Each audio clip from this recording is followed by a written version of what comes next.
এই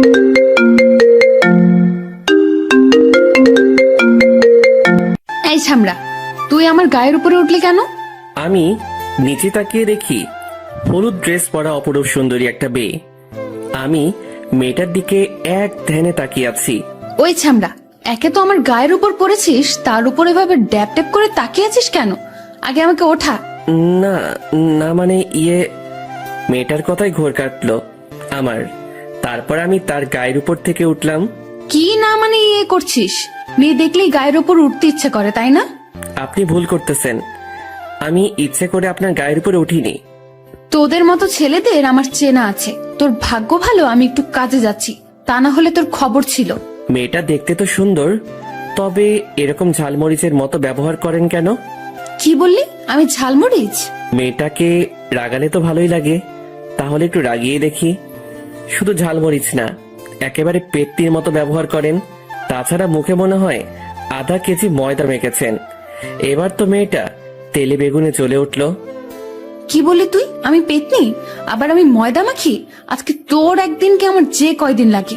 বলেই পাশ থেকে একটা লাঠি হাতে নিল মেয়েটি। এবার পরিস্থিতি খারাপ ভেবে দিলাম দৌড়।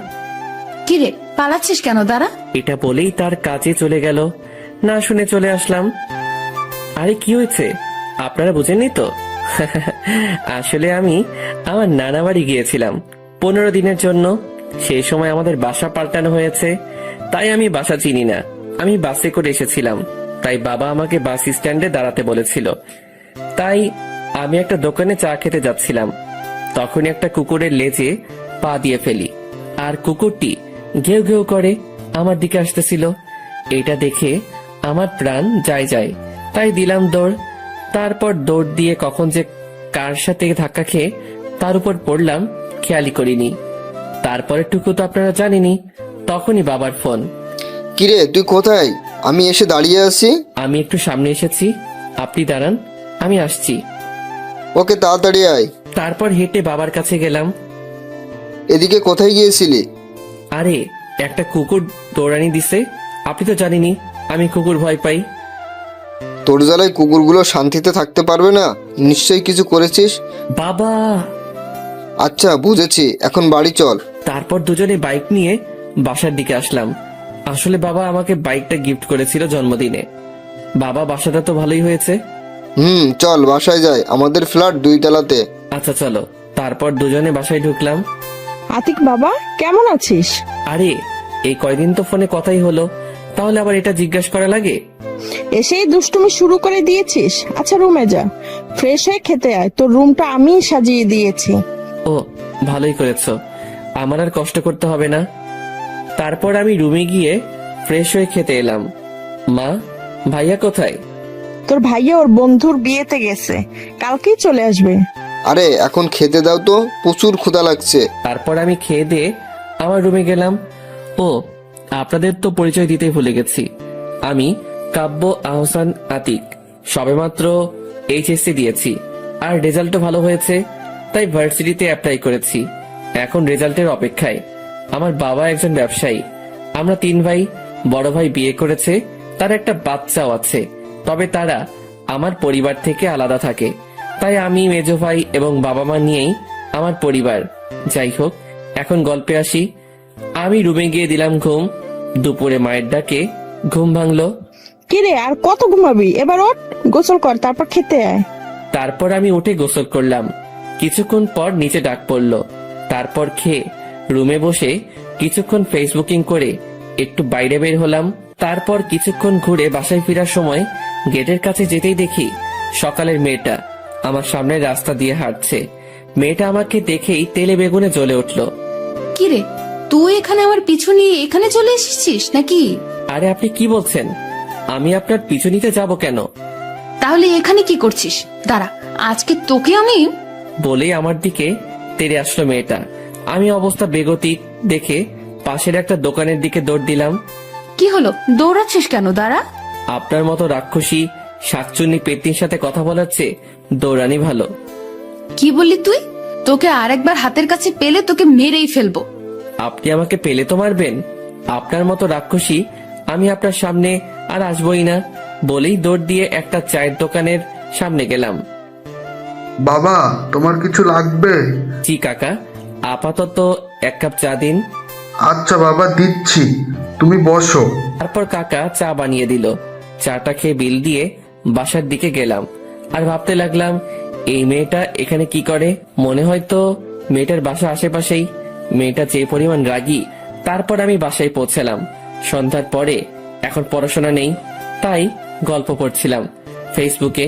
কিছুক্ষণ পর পানির পিপাসা পেল, তাই যেই নিচে নামতে যাব তখনই দেখি সকালে রাগী মেয়েটা আম্মুর সাথে গল্প করছে। আমি তাড়াতাড়ি আবার রুমে ঢুকলাম যাতে মেয়েটা আমাকে না দেখে।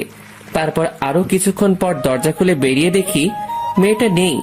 তাই আমি নিচে নেমে পানি খেলাম আর মায়ের কাছে গেলাম। মা, তোমার সাথে কিছুক্ষণ আগে বসা ছিল সেই মেয়েটাকে?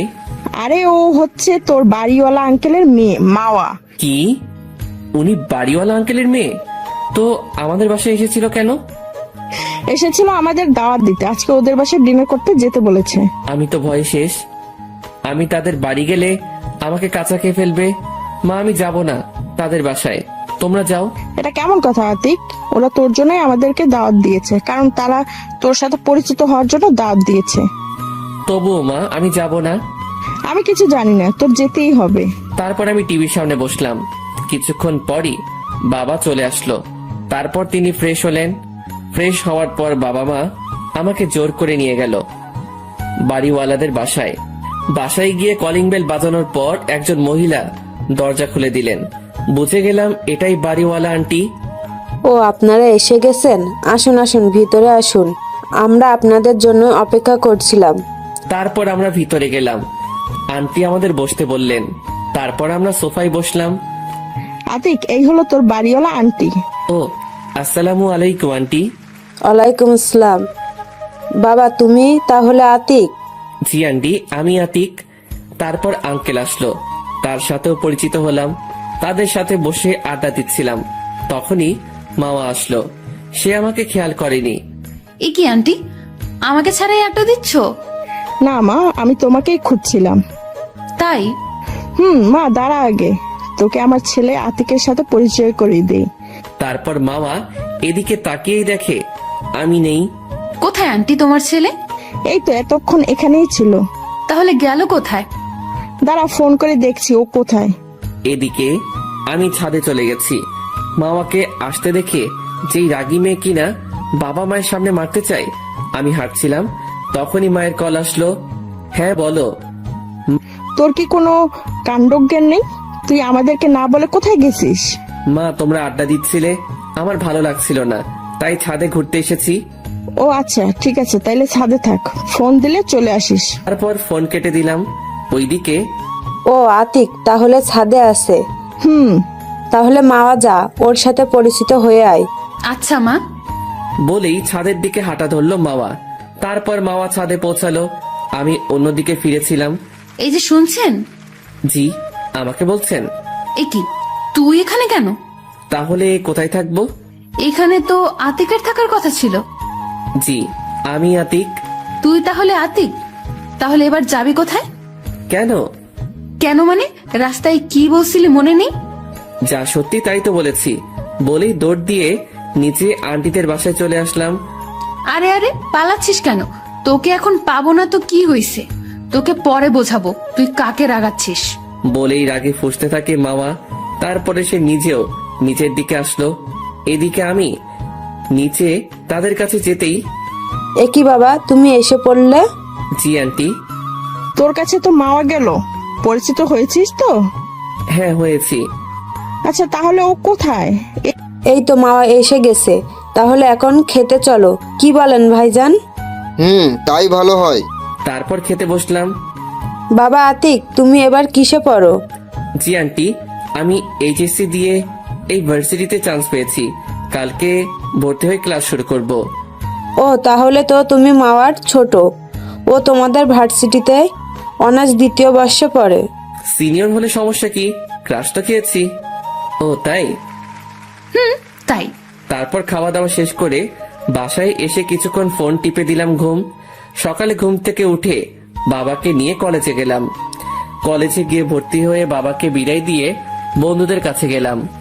আপনাদের তো বলতেই ভুলে গেছি, আমার সাথে এই ভার্সিটিতে আমার আরো 3টা বন্ধু আছে। ওরা হলো সিয়াম, আনান ও সাকিব। তারপর ওদের কাছে যেতেই কিরে ভর্তি হওয়া শেষ? এইমাত্র হলাম। আচ্ছা চল, হয়েছি, নতুন নতুন মেয়ে দেখি। শালা তুই আর ভালো হলি না। এ আইসে, তোমার তো জেব আছে, তাই দেখতে পারতেছো না? কি করবে বল? তাইলে তো ওর চোখে উঠিয়ে নিবে মোনা। হয়েছে, থাম, চল ক্যাম্পাসটা ঘুরে দেখি। তাই চল। তারপর ক্যাম্পাসটা ঘুরে দেখতেছিলাম, তখনই ওই এইদিকে আয় তোরা। জি, আমাদের ডাকতেছেন? তোদেরই ডাকতেছি। আচ্ছা চল ভাই গিয়ে দেখি। আচ্ছা চলো। তারপর তাদের কাছে গেলাম। তোরা কি নতুন ভার্সিটিতে? জি, আমরা নতুন। শোন, আমরা তোদের সিনিয়র, তাই আমাদের সম্মান দিবি। আচ্ছা আপু। এখন থেকে আমাদের যেখানেই দেখবি সেখানেই সালাম দিবি। আচ্ছা, আমরা তাহলে যাই। ওই থাম, আমরা তোদের যেতে বলেছি? না, তাহলে যাওয়ার কথা বললি কেন? এমনি বলেছি আপু। তোদের এই ভুলের শাস্তি পেতে হবে। আপু, এর জন্য আবার শাস্তি কিসের? ওই চুপ, একে তো ভুল করেছিস, তার উপর আবার মুখে মুখে কথা বলছিস। সরি আপু। সরি বললে কাজ হবে না। এখন তোদের দুটো অপশন থাকবে শাস্তি। একটা হলো তোদের জামা খুলতে হবে, আরেকটা হলো তোদের মধ্যে থেকে যে কোনো একজন কোনো একটা মেয়েকে কিস করতে হবে। তখনই কোথা থেকে যেন মামা এসে পড়লো। কি রে, এখানে কি করছিস ওদের নিয়ে? আরে ওদের র্যাগিং করতেছি। ও তাই, তাহলে তো ভালোই হলো।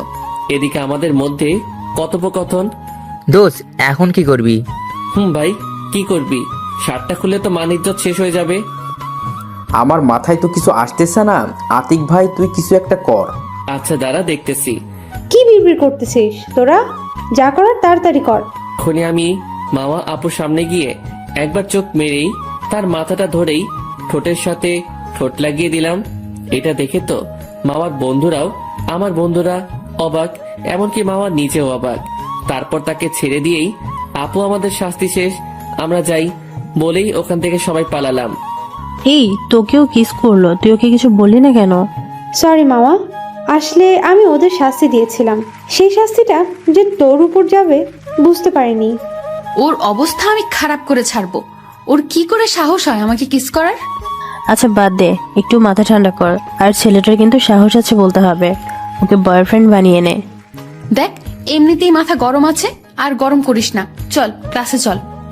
মামার রাগ দেখে ওরা আর কিছু না বলে মামার সাথে ক্লাসে চলে গেল। অন্যদিকে আমরা পালিয়ে এক জায়গায় এসে দাঁড়ালাম। ভাই তুই এটা করলি কেমনে?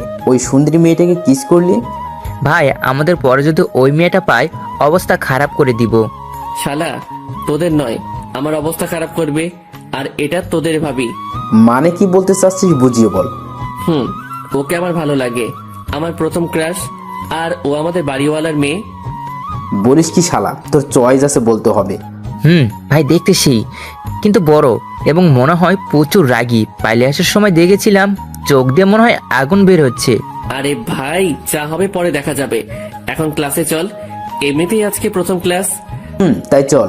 ওর সবাই মিলে ক্লাসে গেলাম। আজকে প্রথম দিন তো, তাই পরিচয় পর্বতেই ক্লাস শেষ। তারপর ক্লাস থেকে বের হয়ে বন্ধুদেরকে বিদায় দিয়ে বাসার দিকে রওনা দিলাম। তারপর বাসায় গিয়ে খেয়ে কিছু সময় গল্প লিখে তারপর ক্রিকেট খেলতে গেলাম। আসলে এই ক্রিকেট খেলার জন্যই আমি গল্প লেখার সময় খুব কম পাই। যাই হোক, খেলা শেষ করে বাসায় এসে কিছু খেয়ে কিছুক্ষণ এফবি ইউজ করে পড়তে বসলাম। তারপর রাতে খাবার খেয়ে ঘুমানোর চেষ্টা করলাম, কিন্তু ঘুম আসছে না। শুধু সকালের ব্যাপারটা নিয়ে ভয় করছে, তাই ভাবলাম একটু ছাদে যাই। তারপর ফোনটা নিয়ে ছাদে চলে গেলাম। গিয়ে দেখি একজন ছাদে দাঁড়িয়ে আছে। আমার আসা শব্দ পেয়ে যেই পিছনে ফিরল, তখনই দেখি মাওয়া। তাই আমি ভয়ে নিচে নামতে চাইলাম, তখনই ওই দাঁড়া, এদিকে আয়। তারপর আমি তার কাছে গেলাম। জি বলুন। তুই পেয়েছিসটা কি বলতো? তুই আমাকে কিস করলি কেন? আসলে আমি আসলে কি? তোমাকে ভালোবাসি। কি বললি? তুই জানিস আমি তোর বড়, তারপরে তুই এটা ভাবলি কি করে? বড় হয়েছে তো কি হয়েছে, বড় মেয়েরা কি তাদের থেকে জুনিয়র কাউকে বিয়ে করে না? করে, তবে আমি তোকে ভালোবাসতে পারবো না। তোকে যেন আমার চোখের সামনে আর না দেখি। বলেই ছাদ থেকে নিচে নেমে গেল মামা। আমি ছাদে দাঁড়িয়ে ভাবতে লাগলাম, আগে কখনো কাউকে দেখে ভালো লাগেনি, তোমাকে আমার এই মন চাই, তাই তুমি আমাকে যতই দূরে থাকতে বলো না কেন, আমি তোমার থেকে আমার ভালোবাসা আদায় করে নিবই। তারপর ছাদ থেকে নিচে নেমে দিলাম ঘুম। পরের দিন সকালবেলা ঘুম থেকে উঠে নাস্তা করে কলেজে গেলাম। তারপর বন্ধুদের কাছে গেলাম। দোস্ত, একটা সমস্যায় পড়ে গেছি। কেন, তোর আবার কি হয়েছে? আর বলিস না ভাই, তোদের ভাবিকে কিভাবে পটাবো বুঝতেছি না। আরে ভাই, আগে তো প্রপোজ কর। আরে শালা, করেছি প্রপোজ, কিন্তু রিজেক্টেড। কিভাবে করলি প্রপোজ? তখনই দুটো মেয়ে আসলো। হাই, আমি তিথি। আর আমি অধরা। তারপর আমরাও আমাদের পরিচয় দিলাম। তো আপনারা কিসের জন্য এসেছেন? এই, আপনি কি তুই করে বলেন? আমরা একই ইয়ারে পড়ি, তাই তোদের সাথে ফ্রেন্ডশিপ করতে এসেছি। আর আমরা এতক্ষণ তোদের কথা শুনেছি, এখন কিভাবে প্রপোজ করলি? তারপর আমি ওদের কালকে ঘটে যাওয়া সবকিছু বললাম। তাহলে এখন কি করবি? কিছুই তো মাথায় আসছে না। ওকে অনেক ভালোবাসি ভাই। আরে এত চিন্তা করিস না, তার পেছনের আঠার মতো লেগে থাকবি সবসময়। আরে ভাই, ওর যা রাগ আমার প্রচুর ভয় করে। তাহলে তার আশা ছেড়ে দাও। না, তা পারবো না। যতই কষ্ট হোক, ওকে আমার চাই। আমি ওকে অনেক ভালোবাসি। তারপরে দেখি মামা আপু কলেজ গেট দিয়ে ঢুকতেছে। তখনই আমি তার সামনে গেলাম। কিরে, তোকে কালকে না আমার সামনে আসতে না করলাম? তো আমি সত্যি তোমাকে খুব ভালোবাসি। দেখ, সকাল সকাল আমার মেজাজটা খারাপ করবি না। এমনিতেই কালকের ব্যাপারটা নিয়ে সবার সামনে যেতে পারছি না। দেখো, কালকের ব্যাপারটা তোমার বান্ধবীদের জন্য হয়েছিল। সেই জন্যই তো তোকে কিছু বলছি না, না হলে তোর খবর ছিল। এই বলে চলে গেল মামা। তারপর আমি বন্ধুদের কাছে গেলাম। শালা, এই মেয়ে নাকি অন্য কিছু।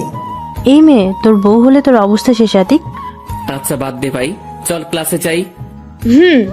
চল, তবে শোন, এই মেয়ে মানে আমাদের হবু ভাবি, যতই রাগী হোক না কেন, যদি তোকে ভালোবাসতে শুরু করে তাহলে তোকে খুব ভালোবাসবে।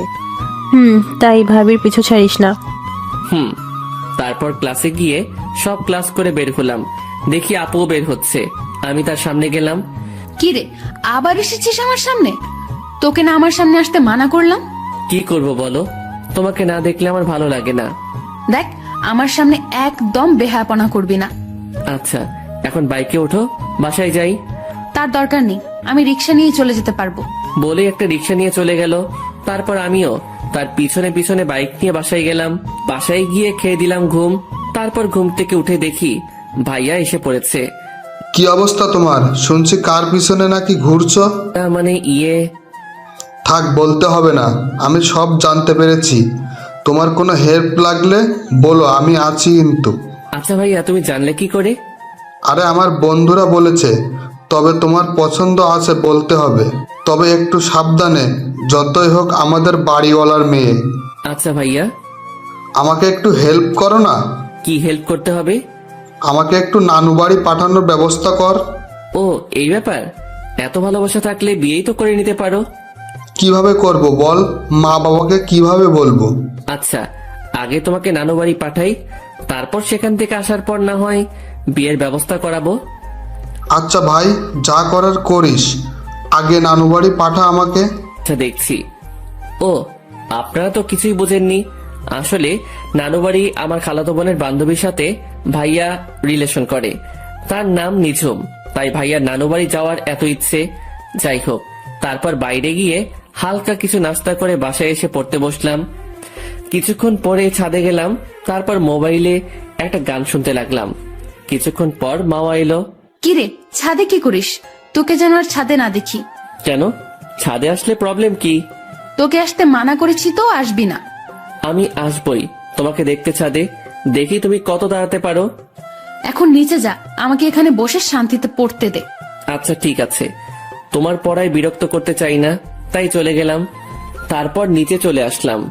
নিচে কিছুক্ষণ ফোন টেপার পর নিচে খেতে ডাক দিল। তারপর খাবার টেবিলে গিয়ে খেতে শুরু করলাম। বাবা ভাইয়াকে নানু বাড়ি পাঠিয়ে দাও কয়েকদিনের জন্য।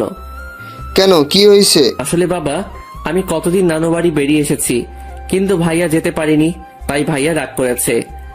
ও, এই ব্যাপার। আচ্ছা ঠিক আছে, তাহলে যাক, কয়েকদিন ঘুরে আসুক। তাইলে আজকে রাতের ভিতর ব্যাগ গুছিয়ে নে, কালকে সকালে চলে যাস। আচ্ছা মা। তারপর খাওয়া শেষে ভাইয়া আমাকে ধন্যবাদ দিয়ে চলে গেল। পরের দিন সকালবেলা মায়ের ডাকে ঘুম ভাঙলো। কিরে ওঠ, তোর ভাইয়া নানু বাড়ি যাবে, তোকে খাবার টেবিলে ডাকছে। আচ্ছা, আমি ফ্রেশ হয়ে আসতেছি। আমি ওয়াশরুমে গিয়ে ফ্রেশ হয়ে খাবার টেবিলে গেলাম। তারপর খেয়ে ভাইয়াকে নিয়ে বের হলাম।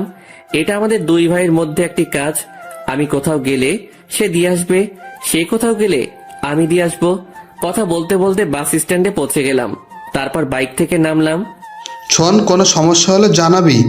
আর এই নে 2000 টাকা। টাকা নিয়ে আমি কি করব? এই টাকাটা দিলাম তোকে ফুল কেনার জন্য। প্রতিদিন কিরাসকে ফুল দিয়ে প্রপোজ করবি। কিন্তু টাকা তো আমার কাছে ছিল। টাকা থাকলেই বা কি, আমি টাকা দিয়েছি, রেখে দে। আচ্ছা ভাইয়া, সাবধানে যাবে, গিয়ে আমাকে ফোন করবে। আচ্ছা, গিয়ে তোকে তোর ভাবির সাথেও কথা বলাবো। আচ্ছা ভাইয়া। তারপর বাস স্টার্ট হলো। ভাইয়াকে বিদায় দিয়ে সেখান থেকে একটা ফুলের দোকানে গিয়ে ফুল কিনে কলেজের দিকে রওনা দিলাম।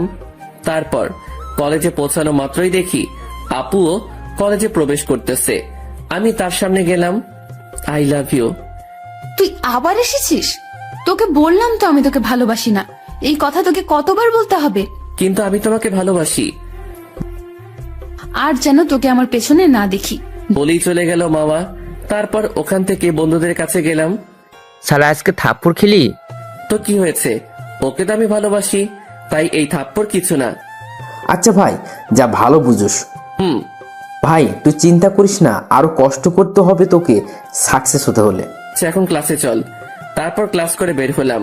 গেটের কাছে দাঁড়িয়ে আছি মামার আসার জন্য, আর সে এসেও পড়লো। সে আমাকে দেখেও না দেখার ভান করে চলে যেতে লাগলো। এই যে মিস রাগী কিউটি। দেখ, সকালে থাপ্পড় মেরেছি, এখন কিছু করতে চাই না। এখন সামনে থেকে যা। তুমি মারলে আমাকে মারতে পারো, আমার সমস্যা নেই। ধুর বেহায়া।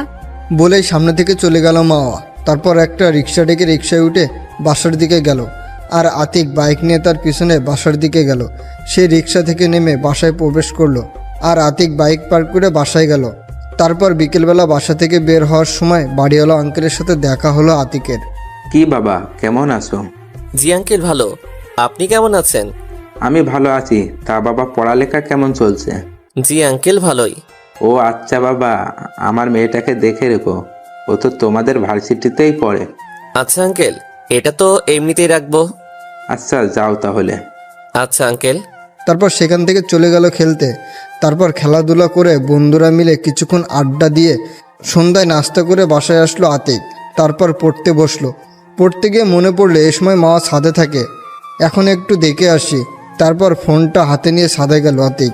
আতিক দেখে মাওয়া দোলনার উপর বসে খুব মনোযোগ দিয়ে বই পড়ছে। আতিক একটা গান ছেড়ে গান শুনতে শুনতে তাকে দেখতে লাগলো। তখনই আতিকের দিকে মাওয়ার চোখ পড়লো। তুই আবার এখানে এসেছিস? তোকে না এখানে আসতে মানা করলাম। কি করব বলো, তোমাকে না দেখে যে থাকতে পারি না। তুই প্লিজ এখান থেকে যা। আমি তোমাকে ভালোবাসি, কেন এটা বুঝতে পারছো না? বলছি না আমাকে এই কথা কখনো বলবি না, আমি তোকে ভালোবাসি না। বলেই বইটা হাতে নিয়ে নিচে গেল মাওয়া। তারপর আতিক গালে হাত দিয়ে নিচে চলে গেল। এভাবে চলে গেল 1 মাস। 1 মাস পর আজকে আতিকের ভাইয়া বাসায় আসবে। আতিক তাকে আনতে যাচ্ছে। এই 1 মাস আতিকের ভাইয়া নানু বাড়ি ও খালা বাড়ি বেরিয়েছে। এদিকে আতিকের অবস্থা, এই 1 মাসে প্রতিদিন মাওয়াকে ফুল দিয়ে প্রপোজ করেছে, বিনিময়ে পেয়েছে শুধু থাপ্পড়।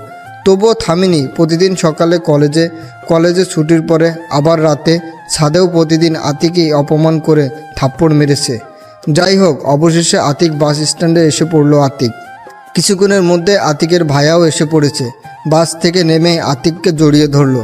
কিরে, কেমন আছিস? এই তো ভালো ভাইয়া, তুমি? আমিও ভালো। চেহারা দেখে মনে হচ্ছে তো তুই ভালো নেই। মাকে এখনো তোর ভালোবাসা বোঝাতে পারিসনি?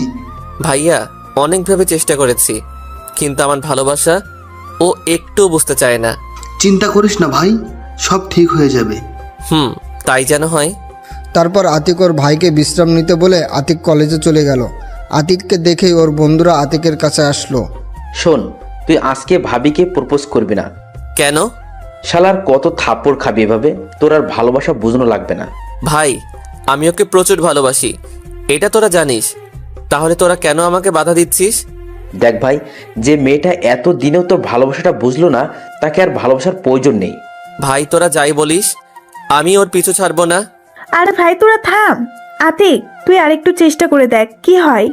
তারপর আতিক দেখলো মাওয়া গেট দিয়েই কলেজে প্রবেশ করছে। সে তার বান্ধবীদের কাছে যাচ্ছে। তখনই আতিক তার সামনে গেল। তুই কি আমাকে একটু শান্তিতে থাকতে দিবি না? তোমাকে আমি ভালোবাসি, আর কি করে বোঝাবো বলো? তোকে কতদিন বলছি আমি তোকে ভালোবাসি না। তোকে প্রতিদিন মারি, তারপরও কেন বেহায়ের মতো আমার সামনে আসিস? তোর কি লাজ লজ্জা বলতে কিছুই নেই? নাকি তোর বাবা মা তোকে সঠিক শিক্ষা দিতে পারেনি? না হলে এত বেহায়া হয় কিভাবে? কলেজের সকল ছাত্রছাত্রী আতিকের দিকে তাকিয়ে আছে। ব্যাস, অনেক বলে ফেলেছেন আপনি, আর বলতে হবে না আপনার। আমি আর আপনাকে বিরক্ত করব না, থাকুন আপনি আপনার মতো। আজ আপনি বড় বলে আপনার গায়ে হাত তুললাম না, কারণ আমার মা বাবাই আমাকে শিখিয়েছে বড়দের গায়ে হাত না তুলতে। বলেই চোখ মুছতে মুছতে কলেজ থেকে বের হয়ে গেল আতিক। আতিকের বন্ধুরাও আতিকের পিছনে আসলো। তোকে নিষেধ করেছিলাম ওর কাছে যেতে, দেখলি তো এখন কি করলো তোকেও? সবার সামনে অপমান করলো, এমন কি তোর মা বাবাকে নিয়েও খারাপ কথা বললো। আরে বাদ দে ভাই, দেখছিস তো ও কতটা কষ্ট পেয়েছে, তার উপরে তোরা ওর সাথে এভাবে কথা বলছিস কেন? কি করব বল, ওকে এভাবে দেখতে কার ভালো লাগে বল? সরি ভাই, আসলে ও তোকে এমনভাবে অপমান করলো তাতে আমাদের মাথা খারাপ হয়ে গেছিল। প্লিজ ভাই, আমাকে ভুল বুঝিস না। ভাই তুই আমাদেরকেও মাফ করে দে, আমরা বুঝিনি মেয়েটা এত নিষ্ঠুর, তাহলে তোকে কখনোই এমন কথা বলতাম না। থাক, তোদের এখন সরি বলতে হবে না, এখন থেকে তোদের কথাই শুনবো। এখন বল, এই মুহূর্তে আমি কি করব? তোকে এখন শক্ত হতে হবে ভাই। তুই এখন থেকে আর ওর সামনে যাবি না। যদি ভুলবশত সামনে পড়েও থাকিস তখন তার সাথে কথা বলবি না, সব সময় তাকে এড়িয়ে চলবি। আচ্ছা যা, শত কষ্ট হলেও আমি এটা করব। আরো একটা কাজ করতে হবে, সব সময় আমাদের সাথে আগের যেমন থাকতি সেভাবে থাকতে হবে। আচ্ছা, চেষ্টা করব। চেষ্টা কি, সেভাবেই থাকতে হবে, না হলে তোর সাথে আমরা কথা বলবো না। আচ্ছা যা, সেইভাবেই থাকবো। আচ্ছা আজকে আমরা ক্লাসে যাব না কেউ, চল সবাই মিলে ঘুরতে যাব। বুঝতে পেরেছি, ওরা আমার মন ভালো করতে এটা করতেছে। আচ্ছা চল। তারপর সবাই মিলে ঘুরতে গেল। আর অন্যদিকে মাওয়া আতিককে অপমান করে ওর বান্ধবীদের কাছে গেল। ভালোই হয়েছে, এখন একটু শান্তিতে থাকতে পারবো।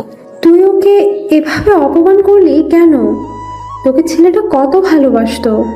আরে ভাই বাদ দে তো, সবসময় আমাকে বিরক্ত করতো, এখন আর বিরক্ত হতে হবে না। তবে যাই বলিস, ছেলেটা তোকে অনেক ভালোবাসতো। আচ্ছা, আমার এরকম ভালোবাসার দরকার নেই, এখন ক্লাসে চল তো। তারপর ওরা ক্লাসে চলে গেল। আর এদিকে আতিকরা ঘুরে যে যার বাসায় চলে গেল। বাসায় গিয়ে রুমে গিয়ে ফ্রেশ হতে গেল আতিক। ফ্রেশ হয়ে এসে দেখে আতিকের ভাইয়া বিছানার উপর বসা।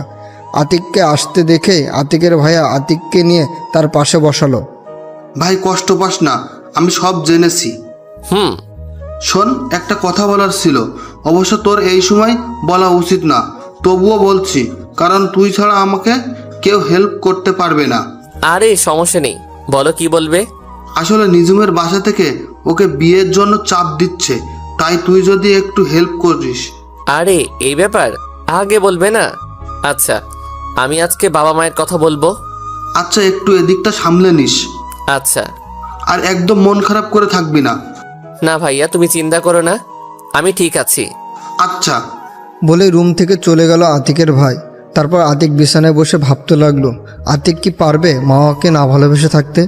এটা ভাবতেই চোখ দিয়ে পানি বের হলো আতিকের। কিছুক্ষণ পরেই তার আতিকের বাবা মায়ের অপমানের কথা মনে পড়ল। না, ওই মেয়েকে নিয়ে আর ভাববো না, আমাকে শক্ত হতে হবে।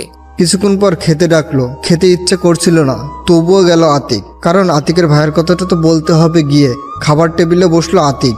বাবা, আমার মনে হচ্ছে মায়ের সংসার চালাতে খুব কষ্ট হচ্ছে। ঠিক বলেছিস বাবা, আমারও মনে হচ্ছে। ও তাহলে তোমরা আমাকে নিয়ে ভাবো, কথাটা শুনে খুব শান্তি পেলাম। আচ্ছা তাহলে এখন তোর মতলবটা কি তাই বল। বাবা, আসলে আমি বলতে চাচ্ছি, ভাইয়াকে বিয়ে করালেই তো মায়ের কষ্টটা কমে যায়। তাই তো, তা করলেই তো হয়। কি বলো তুমি? তা হাবিব বাবা, তোর কি কাউকে পছন্দ আছে? আসলে মা, ভাইয়া তো একজনকে পছন্দ করে, ভাইয়া লজ্জায় বলতে পারতেছে না। ও তা মেয়ে থাকে কোথায়? মা, আমাদের নানু বাড়ির ওখানে রিমি আপুর বান্ধবী। ও আচ্ছা, তাহলে আমি তোর মামার সাথে কথা বলে মেয়ের খবর নিচ্ছি। আচ্ছা বাবা। তারপর খাবার খেয়ে রুমে গেল আতিক। কিছুক্ষণ পর আতিকের ভাইয়াও আতিকের রুমে আসলো। ভাই তোকে অনেক ধন্যবাদ। আর ধন্যবাদ দেওয়ার কি আছে এতে? আচ্ছা এই নে, তোর ভাবি তোর সাথে কথা বলবে। আচ্ছা দাও। তারপর আতিক তার ভাইয়ার হাত থেকে মোবাইল নিয়ে সালাম দিয়ে সে সালাম নিল। কেমন আছো আতিক? জি ভালো, আপনি? তুমি কিরকম ভালো আছো তা তো আমি জানি। আরে আপনি আমাকে তুমি করে বলছেন কেন? আমি আপনার ছোট ভাইয়ের মতো, তাই আমাকে তুই করে বলেন। আচ্ছা বলবো, শোন, একদম মন খারাপ করে থাকবি না। ওই রকম মেয়ের ভালোবাসা পাওয়ার থেকে না পাওয়া ভালো। আরে না ভাবি, সমস্যা নেই, আমি ঠিক আছি। শোন, তোকে শক্ত হতে হবে, তোকে দেখিয়ে দিতে হবে ও না থাকলেও তোর কিছুই হয় না। আচ্ছা ভাবি। শরীরের খেয়াল রাখবি। আপনি বিয়ের প্রস্তুতি নিন। যা ফাজিল। বলেই লজ্জায় ফোন কেটে দিল। তারপর ভাইয়াকে ফোনটা দিল আতিক। তারপরে আতিকের ফোনে একটা কল আসলো। ফোনটা হাতে নিয়ে দেখলো সিয়াম কল দিয়েছে। আতিক কলটা রিসিভ করলো। হ্যালো বল। কোথায় তুই? এই তো বাসায়। কেন? আমরা সবাই তোর বাসার নিচে আসি, তুই বের হ। আচ্ছা তোরা ভিতরে আয়। না থাক, তার দরকার নেই, তুই তাড়াতাড়ি বের হ। তারপর আতিক রেডি হয়ে বাসা থেকে বের হলো। কিরে তোরা আসলি কেন এদিকে? এমনি আসলাম, আজকে সবাই মিলে ঘুরতে যাব। ভাই আমি ভাবছি কোনো জরুরি কাজ, আর তোরা ঘুরতে যাবি। শালা তোর কি আমাদের সাথে ঘুরতে যেতে সমস্যা? না, তবে আজকে ভালো লাগছে না। চুপ শালা, চল আমাদের সাথে। তারপর ওদের জোরাজোরিতে ওদের সাথে যেতে হলো আতিকের। অন্যদিকে ক্লাস ছুটি হওয়ার পর মা দেখে আতিক ওর পিছু নেয়নি। তা দেখে ভাবতে লাগলো, উফ, ভালোই হয়েছে, আপদটা বিদায় করতে পেরেছি। এখন আর আমাকে জ্বালাবে না, এখন সব সময় শান্তিতে থাকতে পারবো। এগুলো ভাবতে ভাবতে বাসায় চলে গেল মা। এদিকে আতিকরা ঘোরাঘুরি করে যে যার বাসায় ফিরল। অবশ্যই খেয়েও এসেছে, কারণ সাকিব ট্রিট দিয়েছিল। আতিক বাসায় এসে আজকে আর পড়তে বসলো না, একটু ফোন টিপে দিল ঘুম। রাতে আতিকের মা এসে খেতে ডাকতে আতিক উঠল আর বলল, বাবা কি হয়েছে তোর? তুই তো আর অসময়ে ঘুমাস না। না মা, এমনি ভালো লাগছিল। ও আচ্ছা, নিচে খেতে আয়। না মা, আজকে খেতে ইচ্ছে করছে না। কি খাবি না? কেন জানিস না তোর বাবা তুই বাসায় থাকলে তুই না খেলে খায় না? আর তোর বাবা তোকে ডাকছে, কি যেন জরুরি কথা আছে। আচ্ছা চলো। তারপর আতিক তার মায়ের সাথে খেতে গেলে গিয়ে দেখে তার ভাইয়াও এসেছে এবং বাবাও বসে আছে। আমাকে ডেকেছেন বাবা? বস, তারপর বলছি। বলেন। শোনো, আমরা ঠিক করেছি তোমার ভাইয়ের জন্য তুমি যাকে বলেছো তাকে দেখতে যাব। তোমার মামার সাথে আমাদের কথা হয়েছে। ও আচ্ছা, তাইলে যাবেন ভাইয়া? কি বলে? তোর ভাইয়া রাজি আছে। ও আচ্ছা, তাইলে কবে যাবেন? আমরা কালকে যাব, ঠিক করেছি। ও আচ্ছা, তাইলে চলে যাবেন? চলে যাবেন মানে?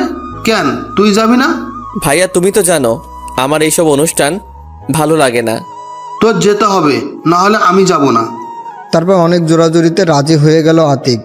অন্যদিকে মা ছাদে বসে পড়ছে অনেকক্ষণ ধরে, কিন্তু কেউ তাকে বিরক্ত করছে না। ও আজকে ছাদেও শান্তিতে পড়তে পারছি, কেউ বিরক্ত করছে না। মা পড়ছে কিন্তু মনে করছে এই বুঝি আতিক ছাদে আসলো, কিন্তু না, আজকে আতিক ছাদে আসলো না। সে অনেক পড়ায় মন বসাতে চাইলেও পারছে না। তারপর সে রুমে গিয়ে ভাবতে শুরু করলো, আমি আজকে আতিককে এত মিস করছি কেন? ও তো আমাকে বিরক্ত করে, তাইলে আমি ওকে মিস করছি কেন? তারপর অনেক কষ্টে ঘুমালো মাওয়া। এদিকে আতিক ঘুমিয়ে পরের দিন সকালে ঘুম থেকে উঠলো। তারপর আতিকটা সবার সাথে রেডি হয়ে নানুর বাড়ি গেল। অন্যদিকে মাওয়া সকালে কলেজে প্রবেশ করার পর দেখে আজকে কেউ তার কাছে এসে বলল না। তারপর আতিকের বন্ধুরার দিকেও তাকিয়ে দেখে আতিক নেই। মাওয়ার আজকে অস্বস্তি হচ্ছে, সে যেন কেমন আতিককে খুঁজছে। মাওয়ার বান্ধবীরা তাকে দেখলো। কি রে মামা, আজকে তোকে এত উদাসীন লাগছে কেন? বুঝতে পারছি না রে, আজকে কেমন জানি ভালো লাগছে না। আমার তো মনে হচ্ছে তুই কাউকে খুঁজছিস। মানে তোরা বুঝলি কি করে? দেখ, আজকে একদিনেই তুই ওকে এত মিস করছিস, পরবর্তীতে কি হবে? মা চিন্তায় পড়ে গেল। ওকে একদিনেই আমি এত মিস করছি, তাইলে কি আমি ওকে ভালোবেসে ফেললাম? কি ভাবছিস এভাবে? কই কিছু না তো। দেখ, যদি ভালোবেসে থাকিস তাহলে ওর কাছে ক্ষমা চেয়ে মনের কথা বলে দে। আচ্ছা, আমি ওকে যে অপমান করেছি, ও কি আমাকে মেনে নেবে? চেষ্টা করলে সবই সম্ভব, করে দেখ। তাছাড়া ও তো তোকে ভালোবাসে। কিন্তু ওকে এখন কোথায় পাবো? ও তো কলেজে আসেনি। আচ্ছা দাঁড়া, আমি দেখছি ওর বন্ধুদেরকে জিজ্ঞাসা করে। তারপর নীলিমা সিয়ামকে ডাক দিল। তবে ওর সাথে সবাই আসলো। জি আপু বলেন। আতিক কোথায় রে? জানি না আপু, ও কোথায় গেছে আমাদের বলে যায়নি। ও আচ্ছা, যা তাহলে। আচ্ছা। বলেই ওখান থেকে চলে গেল সবাই। আজকে আমি ক্লাস করব না, আজকে বাসায় গিয়ে দেখি আতিক বাসায় আছে কিনা। আচ্ছা যা। তারপর মা ওখান থেকে বাসায় গেল। বাসায় গিয়ে নিজের বাসায় না গিয়ে আগে আতিকের বাসার সামনে গেল, কিন্তু বাসার সামনে গিয়ে দেখলো তালা মারা। তারপর মন খারাপ করে বাসায় গেল। কি রে, তুই আজকে কলেজ না করে বাসায় আসলি কেন? এমনি ভালো লাগছে না তাই। ও তাহলে রুমে যা। আচ্ছা মা, আন্টিরা গেছে কোথায়? ওরা আতিকের নানু বাসায় গেছে। তারপর মা তার রুমে চলে গেল আর আতিকের জন্য অপেক্ষা করতে লাগলো কবে আসবে। অন্যদিকে আতিকের নানুর বাড়িতে আতিকের ভাইয়ের বিয়ে ঠিক করে 2 দিন পর বাড়িতে আসলো। 1 সপ্তাহ পরে বিয়ে ঠিক করা হলো। এই 2 দিনে মা পাগল হয়ে গেছে আতিকের জন্য। প্রতিদিন কলেজে গিয়ে আতিকের বন্ধুদের কাছে জিজ্ঞেস করেছে আতিক আসবে কবে, কিন্তু আতিকের বন্ধুরা কিছু বলে না। যাই হোক, আতিক বাড়িতে আসলো। সকালবেলা সিয়াম কল দিল আতিকের কাছে। দোস্ত আজকে আসবে না কলেজে? দোস্ত আজকে আসবো না কলেজে। আরে ভাই, এমনিতেই না বলে নানু বাড়ি গেছো, এখন যদি কলেজে না আসোস তাহলে আমরা কেউ তোর সাথে কথা বলবো না। এটা বলেই ফোন কেটে দিল সিয়াম। আরে ভাই শোন। আতিক দেখলো সিয়াম ফোন কেটে দিয়েছে। তারপরও আতিক কল দিল, কিন্তু কেটে দিচ্ছে সিয়াম। তারপর বাধ্য হয়ে কলেজে গেল। গিয়ে ওদের কাছে গেল আতিক। শালা, তোর জন্য একটু ঘুমাতেও পারলাম না। তুই কথা বলবি না শালা, না বলে নানু বাড়ি গেছোস কেন?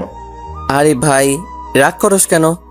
আমি যেতে চাইনি, ভাইয়া জোর করে নিয়ে গেছে। ও, তোদের জন্য একটা সুখবর আছে। কি বল? সামনের সপ্তাহে ভাইয়ার বিয়ে।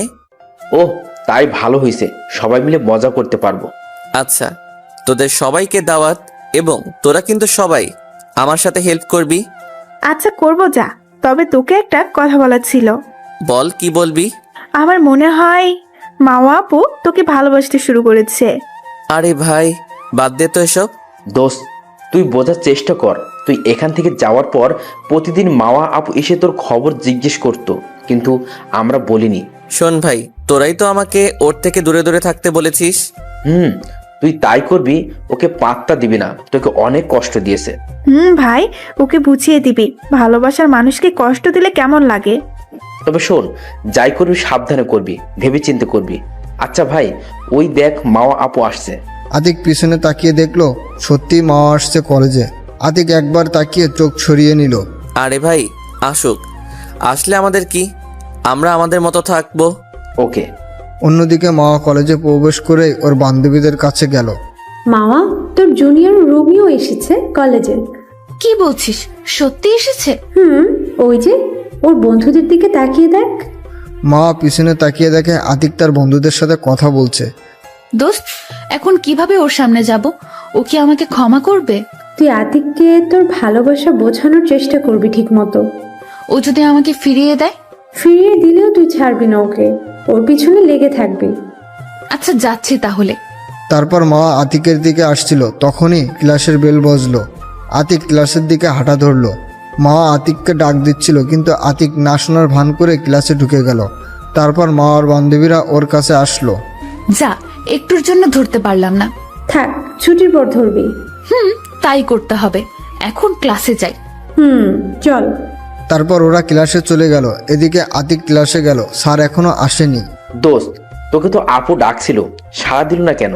আরে ভাই বাদ দে তো, এমনিতেই এতটা পথ জার্নি করে এসেছি, শরীরটা ভালো লাগছে না। ও তাই? তাই এই ক্লাস করে বাসায় চলে যাব। তখনই স্যার এসে পড়ল, তাই ওরা কিছু বলতে পারেনি। তারপর আতিক একটা ক্লাস করে বাসায় চলে আসলো, আর শরীর খারাপ থাকায় দিল এক ঘুম। এদিকে মাওয়ার ক্লাসে মন নেই, তার শুধু আতিককে নিয়ে চিন্তা, কখন ক্লাস শেষ হবে আর আতিকের কাছে যাবে। অবশেষে তার সবগুলো ক্লাস শেষ হলো এবং তাড়াতাড়ি গুছিয়ে বাইরে আসলো, কিন্তু বাইরে এসে দেখে আতিক নেই ওর বন্ধুদের সাথে।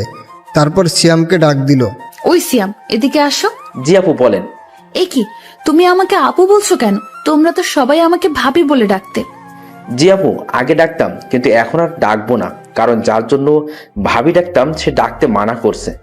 দেখো তোমরা, আমি বুঝেছি আমি ভুল করেছি। প্লিজ তোমরা আমাকে হেল্প করো, কারণ আতিককে আমি খুব ভালোবাসি।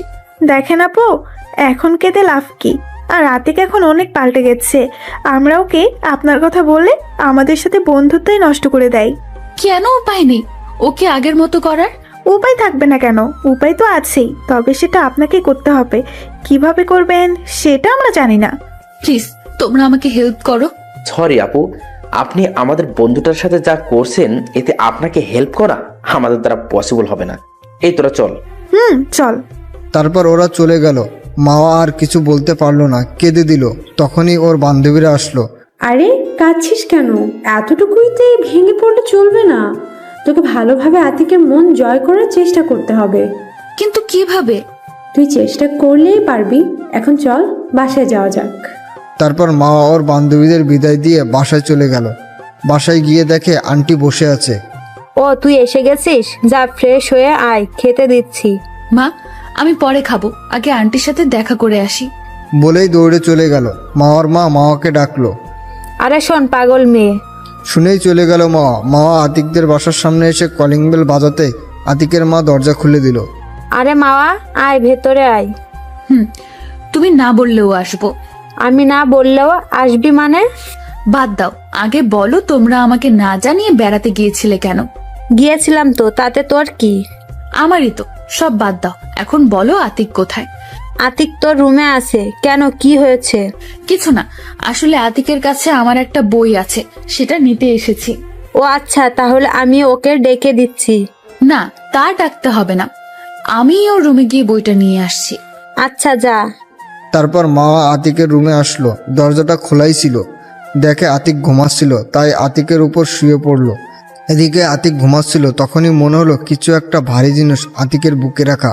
তারপর চোখ খুলেই দেখে মাওয়া আতিকের বুকের উপর শুয়ে আতিককে জড়িয়ে ধরেছে। আতিক এক ঝটকায় তাকে নিজের কাছ থেকে ছাড়িয়ে নিল। তারপর আতিক বিছানা থেকে নামলো। সেও ঝটকা খাওয়ায় আতিককে উঠে যেতে দেখে বিছানায় উঠে বসে। আপনি এখানে কি করছেন? আমি এখানে কি করছি মানে? আর কিছুদিন পর এটা আমারও রুম হবে। এটা আপনার রুম হবে মানে? আমাদের বিয়ে হলে তো এটা আমারও রুম হবে। কি আবল তাবল বলছেন? এটা আমাদের বিয়ে হবে মানে? আপনি কি পাগল হয়েছেন? হ্যাঁ, আমি পাগল হয়েছি তোমার ভালোবাসায়। আমি তোমাকে ভালোবেসে ফেলেছি। আগের ব্যবহারের জন্য প্লিজ তুমি আমাকে মাফ করে দাও। বাহ, তুই থেকে তুমিতে চলে গেলেন, ভালো তো। আর এখন আর আপনাকে ভালোবাসি না, প্লিজ চলে যান এখান থেকে। আমি জানি তুমি আমাকে এখনো ভালোবাসো, শুধু আমার উপর অভিমান জমে আছে। ধুর, আপনি জানতো এখান থেকে, আপনার সাথে কথা বলার কোনো মুড নেই। বলেই রুম থেকে বেরিয়ে গেল মাওয়া। তারপর মাওয়া না দাঁড়িয়ে আতিকের পিছন পিছন আসলো। আতিক মায়ের পাশে গিয়ে বসলো। কিরে মাওয়া, তুই না আতিকের কাছে বই আনতে গেছিলি? বই কোথায়? আসলে আন্টি বইটা তোমার ছেলে এখনো পড়া হয়নি, তাই নেইনি। এদিকে মাওয়ার কথা শুনে তো আতিক অবাক। কি মিথ্যুক রে বাবা। তারপর মাওয়া বাসায় গেল। এদিকে আতিক তারপর খাওয়া দাওয়া করে বাসা থেকে বের হয়ে বন্ধুদের কাছে যাওয়ার জন্য রেডি হয়ে নিচেই গেল। তখনই আতিকের মা কাছে আসলো। কোথাও বের হবি বুঝি? একটু বাইরে যাব। ও তাহলে যাওয়ার সময় তুই একটু তোর বাড়িওয়ালার আন্টিদের বাসা হয়ে যাস। কেন মা? তাদের বলবি আজকে সন্ধ্যার সময় আমাদের বাসায় একটু আসতে। আচ্ছা ঠিক আছে, বলে যাব। তারপর আতিক বাসা থেকে বের হয়ে মাওয়াদের বাসার সামনে গেল। তারপর কলিং বেল বাজালো। মাওয়া এসে দরজা খুললো। কে? ও তুমি আসো, ভেতরে আসো। না থাক, আপনি একটু আন্টিকে ডেকে দিন, তাইলেই হবে। কে আসলো রে মাওয়া? ও বাবা তুমি? জি আন্টি, আমি। তুমি বাইরে দাঁড়িয়ে আছো কেন? ভেতরে এসো। আসলে আন্টি, আমি আজকে বসবো না, আমার বাহিরে একটা জরুরি কাজ আছে। ও তাই? তা বাবা কি জন্য আসলে তুমি? আসলে আন্টি, আজকে আপনাদের সন্ধ্যায় আমাদের বাড়িতে যেতে বলেছে। মাওয়া শুধু চুপচাপ আতিকের কথা শুনছিল, কারণ আন্টি সামনে, তাই কোনো কিছু করছে না। ও আচ্ছা বাবা, আমরা যাব। ও আচ্ছা আন্টি, তাহলে আমি আসি। আচ্ছা বাবা এসো, সময় পেলে আবার আসবে। আচ্ছা আন্টি। বলেই চলে আসলো আতিক। তারপর বন্ধুদের কাছে গিয়ে আড্ডা দিতে লাগলো। এদিকে মাওয়া দরজা আটকিয়ে রুমে গেল। তখনই নীলিমা ফোন দিল। হ্যালো মাওয়া। হ্যাঁ বলো। আজকে শিফার জন্মদিনে যাবি না? না রে, আগেই বলেছি, কিন্তু যাব না। আরে বোকা, তুই আজকে জন্মদিনে আয়, সাথে বুদ্ধি করে আতিককে নিয়ে আসবি। তাইলে ওর সাথে সময়ও কাটাতে পারবি, আর জন্মদিনেও আসা হবে। ও ভাই, বুদ্ধিটা অনেক ভালো, দাঁড়া আমি দেখছি। তারপর মা ওর মায়ের কাছে গেল। কি রে, কিছু বলবি? হ্যাঁ মা, আসলে আজকে আমার এক বান্ধবীর জন্মদিন, সেখানে যেতে হবে। কিভাবে যাবি? আজকে তো তোর বাবা অফিসে, তাকে ছাড়া কিভাবে যাবি? মা, আন্টিকে বলে আতিককে একসাথে নিলেই তো যাওয়া যায়। আচ্ছা দাঁড়া, আমি একটু পর আতিকদের বাসা যাচ্ছি। মা চলো, আমিও যাব। আচ্ছা তুই বস, আমি হাতের কাজটা সেরে আসছি। তারপর মাওয়ার মা কাজ সেরে মাওয়াকে নিয়ে আতিকের বাসায় আসলো। তারপর আতিকের মা তাদের আতিকের ভাইয়ের বিয়ের দাওয়াত দিল। তারপর হঠাৎ করে মাওয়ার মা বলল, আচ্ছা ভাবি, আতিক কোথায়?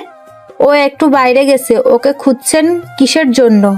আসলে আজকে মাওয়া ওর একটা ফ্রেন্ডের জন্মদিনে যাবে, তাই আতিককে সাথে নিয়ে যেতে চেয়েছিল। ওর বাবা এখনো আসেনি তো তাই। ও এই ব্যাপার। আচ্ছা আমি আতিককে ফোন করে আসতে বলছি। এদিকে আতিক আড্ডা দিচ্ছে বন্ধুদের সাথে, তখনই মায়ের কল আসলো। হ্যাঁ মা বলো। কোথায় তুই? এই তো বন্ধুদের সাথে আড্ডা দিতেছি। ওকে সন্ধ্যার সময় বাসায় এসে পড়বি, কাজ আছে। আচ্ছা আসবো, কিন্তু কেন? তা আসলেই দেখতে পাবি। তারপর আতিক আরো কিছুক্ষণ আড্ডা দিয়ে সন্ধ্যার সময় বন্ধুদের বলে চলে আসলো বাসায়। এসেই মায়ের কাছে গেল। মা কিসের জন্য আসতে বলেছো?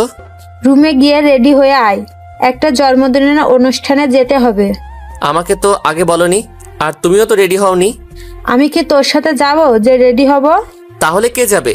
তোর সাথে তো মাওয়া যাবে, ওর বান্ধবীর জন্মদিনে। কি মা? না আমি যাব না। কেন যাবি না? সমস্যা কি? না মা, কোনো সমস্যা নেই, তবুও আমি যাব না। আমি তোকে যেতে বলছি, তুই যাবি। তোর আন্টি আমাকে অনেক করে বলে গেছে। মা আমি আর কোনো কথা শুনতে চাই না, যা রুমে গিয়ে রেডি হয়ে আয়। তারপর বাধ্য হয়ে রুমে গিয়ে রেডি হতে লাগলো আতিক। একটা সবুজ রঙের শার্ট ও একটা ব্ল্যাক জিন্স পরে বের হলো আতিক। বের হয়ে এসে দেখে মা রেডি হয়ে বসে আছে। আতিক তো তার দিকে একবার তাকিয়ে ক্রাশ খেয়ে গেল। একটা সবুজ রঙের থ্রি পিস পরা ও চোখে গাঢ় কাজল এবং মুখে হালকা মেকআপ, অনেক সুন্দর লাগছে। তবে আতিক কিছুক্ষণ তাকিয়ে থাকার পরেই আতিকের ঘটনাগুলো মনে পড়ল, তাই চোখ নামিয়ে নিল। এদিকে মা সেই ব্যাপারটা বুঝতে পেরেছে, তাই আতিক নিচে নামতে মা ওর সামনে আসলো। আমাকে আজকে কেমন লাগছে? আতিক কোনো কথা না বলেই চলে যাচ্ছিল, তখনই মা আতিকের হাত ধরলো। আপনি আমার হাত ধরেছেন কেন? আমার প্রশ্নের উত্তর না দিয়ে যাচ্ছ কেন? আমি আপনার প্রশ্নের উত্তর দিতে বাধ্য নই। আচ্ছা, তোমার উত্তর দিতে হবে না। এভাবে বের হয়েছো কেন? আমি কিভাবে বের হব এটা আমার ব্যাপার। মা তখনই আতিকের হেয়ার স্টাইলটা নষ্ট করে দিল।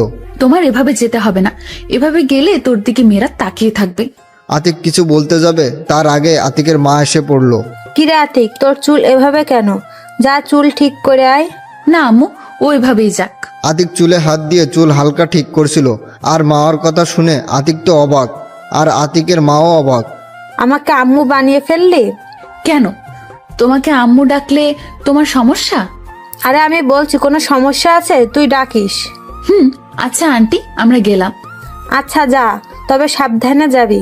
তারপর দুজনে বাসা থেকে বের হলো। মা একটা রিক্সা ডাক দিল এবং সে রিক্সায় উঠলো। এসো, রিক্সায় ওঠো। না আপনি যান, আমি অন্য রিক্সায় আপনার পিছু পিছু আসছি। না, তুমি এই রিক্সায় ওঠো। না যাব না, আপনি যান, আমি আসছি। তুমি রিক্সায় উঠবে নাকি আমি বাসায় গিয়ে আম্মুকে ডেকে আনবো? বাবা ওঠো, বৌমা এত করে বলছে, ওঠো। না কাকা, আসলে কাকা ও আমার উপর রাগ করে রিক্সায় উঠছে না, প্লিজ একটু বোঝান। তারপর কাকার জোরাজোরিতে রিক্সায় উঠলো। মা আতিকের হাত ধরার চেষ্টা করছে, কিন্তু যতবারই ধরার চেষ্টা করে ততবারই হাত সরিয়ে নিচ্ছে। এভাবে চলে আসলো গন্তব্যস্থানে, সিফাদের বাসার সামনে। তারপর রিক্সা থেকে নেমে আতিক ভাড়া দেওয়ার জন্য মা ভাড়া দিয়ে দিল। তারপর সিফাদের বাসায় প্রবেশ করলো। তখনই দেখলো অনেকগুলো মেয়ে মাওয়ার কাছে আসলো। 2 থেকে 3 জনকে চিনে আতিক, তাই বুঝতে পারলো এরা মাওয়ার বান্ধবী। তাদের আসতে দেখে আতিক চলে গেল অন্য এক পাশে, সেখানে গিয়ে দাঁড়িয়ে রইল। কি করবে একা, কিছুই তো ভালো লাগছে না। অন্যদিকে মাওয়ার বান্ধবীরা, আতিককে আজকে সেই লাগছে দোস্ত। একদম নজর দিবি না, চোখ তুলে নেব। আচ্ছা বাদ দে, আতিক কি তোকে মেনে নিয়েছে? না রে, আমাকে দেখলেই এড়িয়ে চলে। তবে আমি জানি এটা ওর অভিমান, আমাকে যে করেই হোক ওর অভিমান ভাঙাতেই হবে। একটু ভালোভাবে, কারণ তুই ওকে অনেক কষ্ট দিয়েছিস। আচ্ছা, আমি এখন ওর কাছে যাচ্ছি, ও মনে হয় একা বোর হচ্ছে। আচ্ছা যা, আমাদের কাছে নিয়ে আয় তোর জুনিয়র লাভারটাকে। আচ্ছা দাঁড়া, নিয়ে আসছি। তারপর মা আতিকের কাছে আসলো। এখানে একলা কি করছো? চলো ওখানে ওদের সাথে আড্ডা দেই। থাক, এখানে আমি একাই ভালো আছি, আপনি গিয়ে তাদের সাথে আড্ডা দেন। আরে চলো না, কি হয়েছে? বলে আতিকের হাত ধরে টানতে শুরু করলো মাওয়া। তারপর বাধ্য হয়ে মাওয়ার সাথে সেখানে গেল আতিক। কি দুলা ভাই, আমাদের কাছে আসতে এত লজ্জা পেলে হয় নাকি? মাওয়া আসতে বারণ করেছে? প্রথমত আমি আপনাদের দুলাভাই নই, আর আপনার আমার বড় আপু, তাই আপনাদের কাছে আসতে লজ্জা কিসের? তাই নাকি? তাহলে আমাদের সাথে দেখে ওই পাশে চলে গেল কেন? আসলে আমার কোনো অনুষ্ঠানে বন্ধুদের ছাড়া যেতে ইচ্ছে করে না। ও আচ্ছা। তারপর জন্মদিনের অনুষ্ঠান সম্পূর্ণ করে মাওয়াকে নিয়ে বাসায় এসে ঘুম দিল আতিক। পরের দিন সকালবেলা ঘুম থেকে উঠে নাস্তা করে কলেজে গেল আতিক। তারপর সব বন্ধুরা এক হয়ে আড্ডা দিচ্ছিল। দোস্ত, মাওয়া আপুকে এত সহজে ছেড়ে দিবি না, ওকে কষ্ট কি বুঝতে হবে। আমি ওকে কষ্ট দিব? দোস্ত শোন, মাথা ঠান্ডা রাখিস, কষ্ট দিতে গিয়ে আবার বেশি করে ফেলিস না। আমরা জানি তুই মাওয়া আপুকে ভালোবাসিস, তাই হালকা কষ্ট দিয়ে মেনে নে। আচ্ছা, ভেবে দেখবো। তোরা ওর কথা বাদ দে তো। আরে ওই দেখ, মাওয়া আপু কলেজ এসেছে। আরে আসুক, তাতে আমাদের কি? আমরা আমাদের মতো থাকবো। মাওয়া আজকে ওর বন্ধুদের কাছে না গিয়ে সোজা আতিকের পাশে এসে বসলো। আতিক সেটা দেখে উঠে সেখান থেকে ক্লাসের দিকে হাঁটা ধরলো। এদিকে মা আতিককে উঠতে দেখতেই দৌড়ে গিয়ে আতিকের হাত ধরলো। আপনি আমার হাত ধরেছেন কেন? আমি তোমাকে ভালোবাসি, তুমি আমাকে এভাবে এড়িয়ে চলছো কেন? আমি আপনাকে ভালোবাসি না, প্লিজ আপনি আমাকে আর বিরক্ত করবেন না।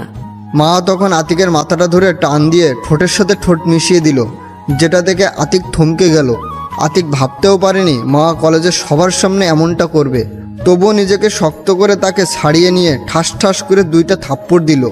কি পেয়েছিস কি? আমাকে আমাকে কি খেলনার পুতুল পেয়েছিস যে তোর কথায় নাচবো?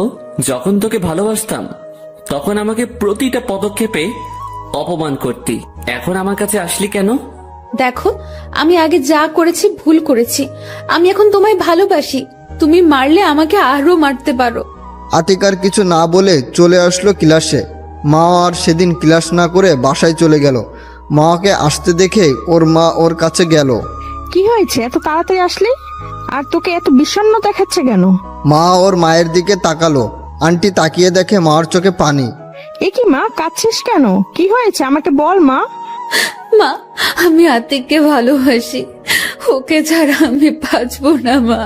কি কি বলছিস এসব? আতিক তোর ছোট মা, এটা হয় না। ছোট বড় জানি না, আমি আতিককে চাই, না হলে আমি মরে যাব। আচ্ছা মা দাঁড়া, তুই কাঁদিস না, আমি তোর বাবাকে আসতে বলছি। তারপর আন্টি আঙ্কেলকে কল দিল। হ্যালো। হ্যাঁ বলো, কিসের জন্য কল দিয়েছো? তুমি তাড়াতাড়ি বাসায় এসো, তোমার মেয়ে পাগলামি শুরু করেছে। কেন, কি হয়েছে? ফোনে বলা যাবে না, তুমি তাড়াতাড়ি বাসায় এসো। আচ্ছা আসছি। তারপর মার বাবা অফিস থেকে ছুটি নিয়ে বাসায় আসলো। কি হয়েছে মাওয়ার? সেটা তোমার মেয়েকেই জিজ্ঞাসা করো। কি হয়েছে মাওয়া মা?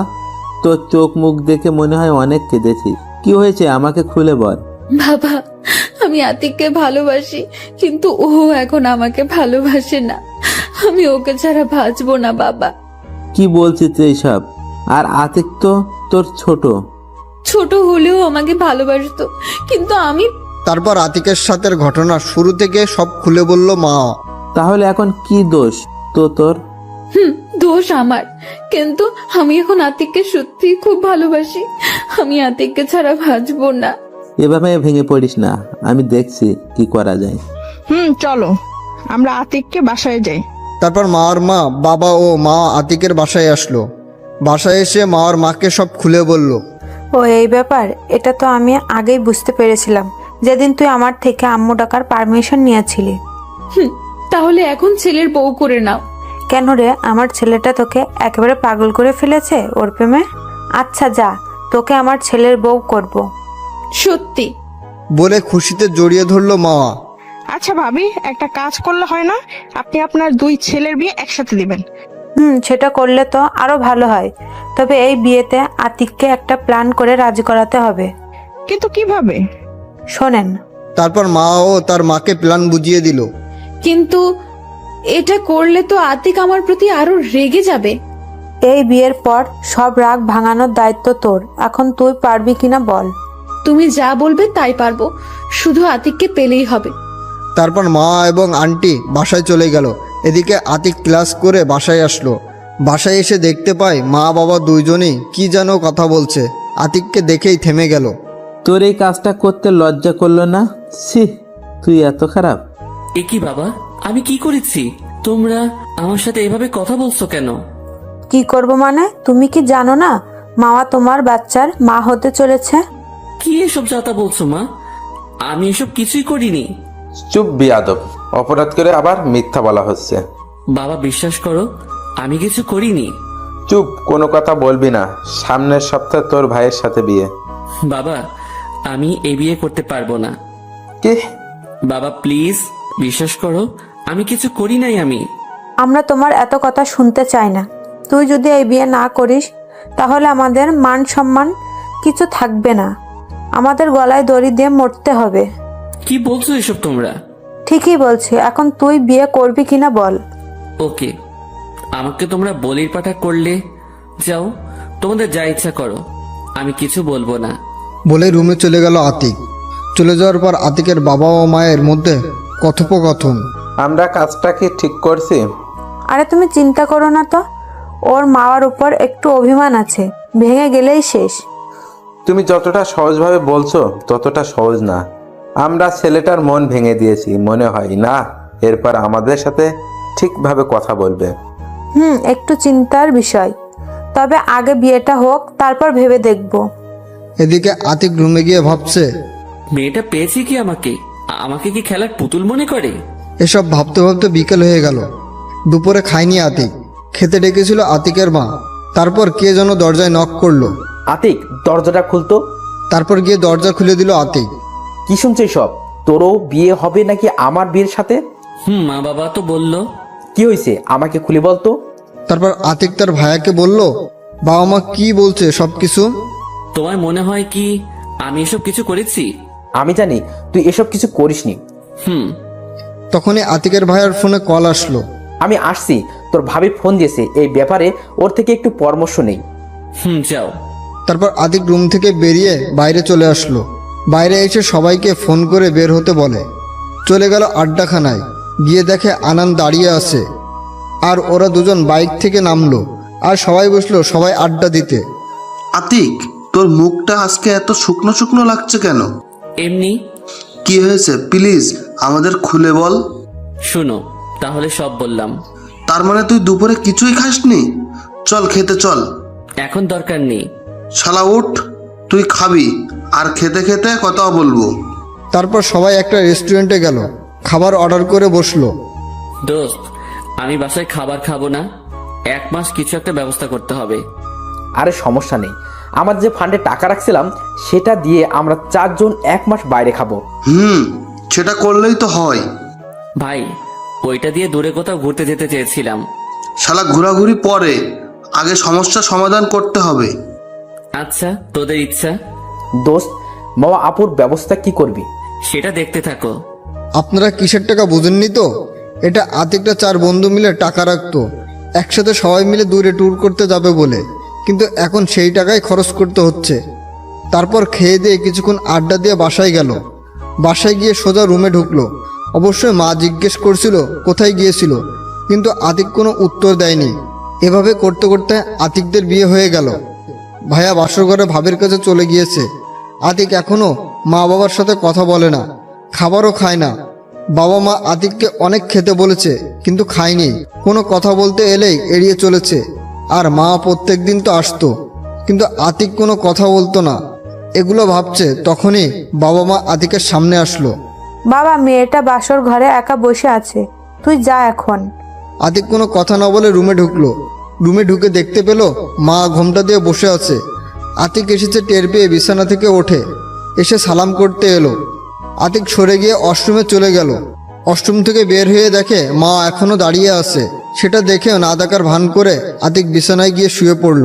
কিছুক্ষণ পর বুঝতে পারলো বিছানাতে কেউ শুয়েছে, আর আতিকের পিছন থেকে জড়িয়ে ধরেছে। সাথে সাথেই পিছন থেকে হাতটা সরিয়ে উঠে পড়ল। মাও উঠল। কি পেয়েছিস কি তুই? তোকে স্পর্শ না করা আমি এখন তোর পেটের সন্তানের বাবা? আমাকে বানিয়ে দিলি চরিত্রহীন। তা তো তোর হয় নাই। বিশ্বাস করো, আমার পেটে কোনো সন্তান নেই। এটা আমি তোমাকে পাওয়ার জন্যই করেছি। তাই বলে আমাকে চরিত্রহীন বানিয়ে দিবি? কথা বলিস না কেন? জানি কিছু বলতে পারবি না। শোন, বিয়ে করছস আমাকে, এটাই চাইছিলিস। এখন তুই আমাকে স্পর্শ করবি না। আমার সামনে তোর ওই মুখ যেন না দেখি। দেখো, আমি তোমাকে ভালোবাসি, তাই আমি এই কাজটা করেছি। প্লিজ, তুমি আমার সাথে এমন করো না। তোর ন্যাকা কান্না বন্ধ কর। আমি এখন ঘুমাবো। আমি এই মাঝখানে কোলবালিশ রেখে দিয়েছি, এর এই পাশে ভুলেও আসবি না। মা কিছু না বলে চুপচাপ কান্না করছে, সেদিকে চোখ না দিয়ে শুয়ে পড়ল। আতিক কখন যে ঘুমিয়েছে নিজেও জানে না। কারো কান্নার আওয়াজে ঘুম ভেঙে গেল। জায়নামাজে বসে মা হাত তুলে কান্না করছে। আতিকের একটু কষ্ট লাগলো, কিন্তু ওর দেয়া কষ্টগুলো আতিকের মনে পড়ে গেছে, তাই চুপ করে ঘুমালো। একটু পরে ঘুম ভাঙলো কারোর ডাকে। তাকিয়ে দেখলো একজন পদ্মাশীল মেয়ে। আরে কে আপনি? আরে, আমি মাওয়া। তুমি আমাকে এই মুখ দেখাতে মানা করেছো, তাই এভাবে আসলাম। ও আপনি? তা এভাবেও না আসলে খুশি হতাম। আমার তো আসতেই হবে। আর এই নিন চা। সরি, আমি চা খাই না। আপনি এখন যেতে পারেন। প্লিজ, আমার উপর রাগ খাবারের উপর কেন দেখাচ্ছ? তোকে এত কথা বলতে বলেছি? তোকে এখান থেকে যেতে বলছি না? তারপর মা মাথা নিচু করে চলে গেল। আতিক চলে গেল ফ্রেশ হতে। এদিকে মা আবার রান্নাঘরে গেল। কি আতিক চা নিয়েছে? না আম্মু, উল্টো আমাকে ঝাড়ি দিয়ে পাঠিয়ে দিয়েছে। বললাম যাস না ওর সামনে, তবুও গেলি। যাব না কেন? যেতে হবে। তোমার ছেলে যদি আমাকে মেরেও ফেলে, শেষ নিঃশ্বাস ত্যাগ করার আগ পর্যন্ত আমি ওর কাছে যাওয়ার চেষ্টা করব। ও আমার ছেলেকে এতটা ভালোবাসিস, তাহলে প্রথমে এমন করলি কেন? প্রথমে তোমার ছেলের ভালোবাসা বুঝতে পারিনি, তাই। এখন তোমার এর জন্য অনেক কষ্ট করতে হবে। তাই তো করছি আমি। ও তোমার ভালোবাসায় অনেক কষ্ট পেয়েছে, তা আমি ওর সাথে কথা বলে বুঝতে পেরেছি।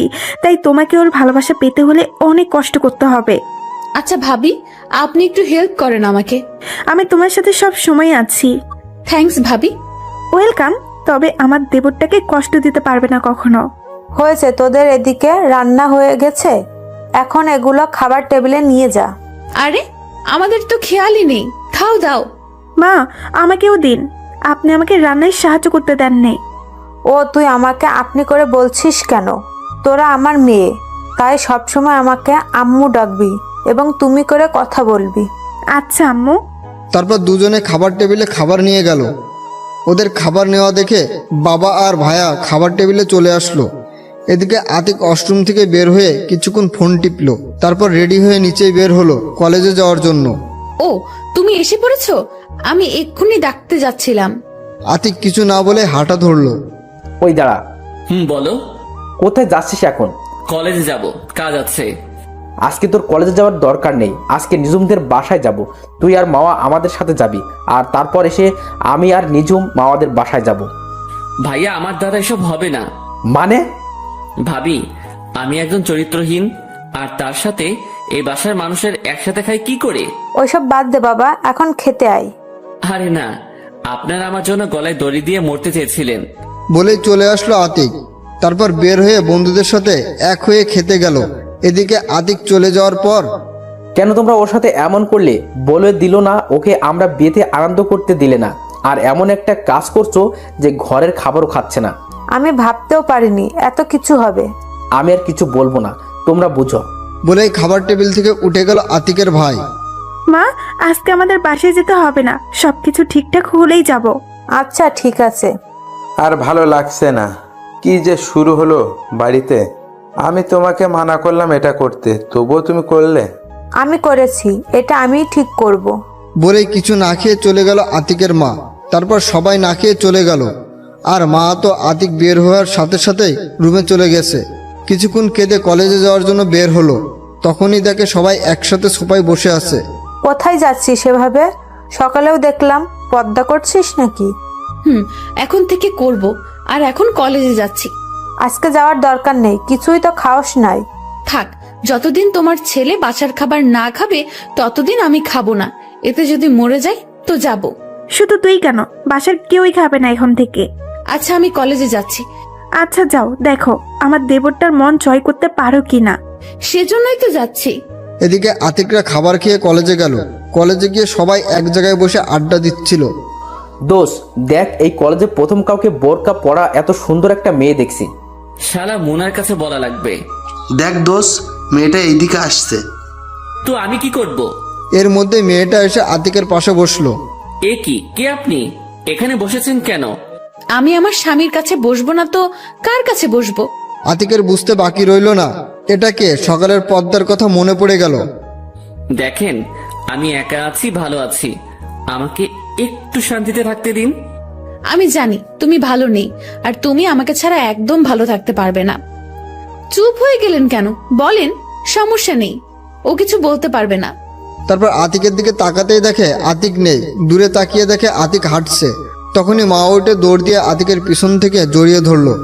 আতিক দাঁড়িয়ে গেল, অনুভূতিটা বোঝার চেষ্টা করছিল। তখন আতিকের আগের কথা মনে পড়ে গেল। পেছন থেকে ছাড়িয়ে 2টা থাপ্পড় মারলো। কি সমস্যা কি আপনার? আপনাকে মানা করা সত্ত্বেও কেন আমার কাছে আসেন? কি হলো, দাঁড়িয়ে আছেন কেন? যান আমার সামনে থেকে। আতিক কি করবে ভেবে পাচ্ছে না, তাই মাওয়াকে ছাড়িয়ে ক্লাসে চলে গেল।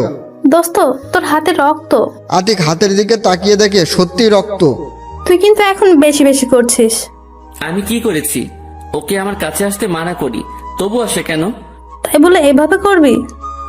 আমি জানি থাপ্পড়টা এত জোরে মারা উচিত হয়নি, কিন্তু ও আমাকে আমার বাবা মায়ের সামনে চরিত্রহীন বানিয়েছে। তবু তোরা বলবি আমি বাড়াবাড়ি করছি? অধরা আর তিথি চুপ হয়ে গেল। কি হলো, এখন চুপ কেন? সরি রে, ভুলে গিয়েছিলাম। তবে মা বাপুর কষ্ট দেখতে পাচ্ছি না। আমার মনে হয় তোকে সত্যিই ভালোবাসে। আতিক কিছু বলতে যাবে তখনই স্যার এসে পড়লো। তারপর ক্লাস করে বের হয়ে দেখতে পেল আতিক নামাজ পড়ে গিয়ে বিছানায় শুয়ে ঘুমাচ্ছে। এদিকে মাওয়া এসে দেখে আতিক ঘুমাচ্ছে। আতিকের ঘুমন্ত মুখের দিকে তাকিয়ে থাকলো। কিছুক্ষণ তাকিয়ে থেকে আতিকের পাশে বসে মাথায় হাত বুলিয়ে দিচ্ছে। এদিকে আতিকের ঘুমের ভিতরে মনে হচ্ছে কেউ আতিকের মাথায় হাত বুলিয়ে দিচ্ছে, যেটা আতিকের খুব ভালো লাগছে।